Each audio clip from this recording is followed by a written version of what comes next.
చేస్తుందంటారు నిజంగానే చేసే ఛాన్స్ ఉంది అనుకుంటారా? ఎందుకంటే బ్రేక్ చేస్తారో చేయడానికి కాదని బ్లాక్ బస్టర్ అవుతుంది అందరు కూడా అనుకుంటున్నాం. బ్లాక్ బస్టర్ అవుతుంది గ్యారంటీగా. అది ఎంతవరకు వెళ్తుంది అనేది ఇంకా ఫ్యాన్స్ చేతిలో. అది మళ్ళీ అంటే లాస్ట్ క్వశ్చన్ మన ఫ్యాన్స్ బట్టి ఉంటది. సినిమా హిట్ అవ్వాలన్నా పట్ట అవ్వాలన్నా ముందు జనాభా థియేటర్కి వెళ్ళి చూడాలి. లాస్ట్ క్వశ్చన్, అల్లు అర్జున్ గారికి 12 లక్షల మంది వచ్చారు గ్రౌండ్ కి పాట్నాలో.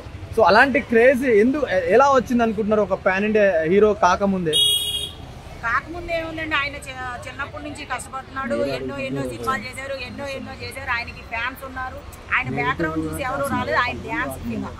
సో లాస్ట్ క్వశ్చన్, నెగిటివ్ గా చేస్తున్నారు అల్లు అర్జున్ గారిని, సో బాగాలేదని కొంతమంది, సో దాన్ని వాళ్ళకి మీరేమంటారు? ఇప్పుడు ఎవరైనా కానీ మనుషులు ఒకరికొకలాగా నచ్చుతామండి. అలాగే ఇది కూడా అలాగే ఉంటుంది. ఓకే, సినిమా హిట్ అనుకుంటున్నారా ఒక మాటలో? Okay, thank you. చేస్తుందంటారు నిజంగానే చేసే ఛాన్స్ ఉంది అనుకుంటారా? ఎందుకంటే బ్రేక్ చేస్తారో చేయడానికి కాదని బ్లాక్ బస్టర్ అవుతుంది అందరు కూడా అనుకుంటున్నాం. బ్లాక్ బస్టర్ అవుతుంది గ్యారంటీగా. అది ఎంతవరకు వెళ్తుంది అనేది ఇంకా ఫ్యాన్స్ చేతిలో. అది మళ్ళీ అంటే లాస్ట్ క్వశ్చన్ మన ఫ్యాన్స్ బట్టి ఉంటది. సినిమా హిట్ అవ్వాలన్నా పట్ట అవ్వాలన్నా ముందు జనాభా థియేటర్కి వెళ్ళి చూడాలి. లాస్ట్ క్వశ్చన్, అల్లు అర్జున్ గారికి 12 లక్షల మంది వచ్చారు గ్రౌండ్ కి పాట్నాలో. సో అలాంటి క్రేజ్ ఎలా వచ్చింది అనుకుంటున్నారు ఒక పాన్ ఇండియా హీరో కాకముందే ఏముందండి, ఆయన చిన్నప్పటి నుంచి కష్టపడుతున్నాడు. ఎన్నో సినిమాలు చేశారు, ఎన్నో చేశారు. ఆయనకి ఫ్యాన్స్ ఉన్నారు.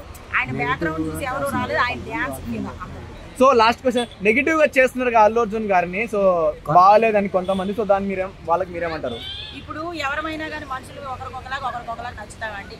అలాగే ఇది కూడా అలాగే ఉంటుంది. ఓకే, సినిమా హిట్ అనుకుంటున్నారా ఒక మాటలో? బ్లాక్ బస్టర్ అంతే. Okay, thank you.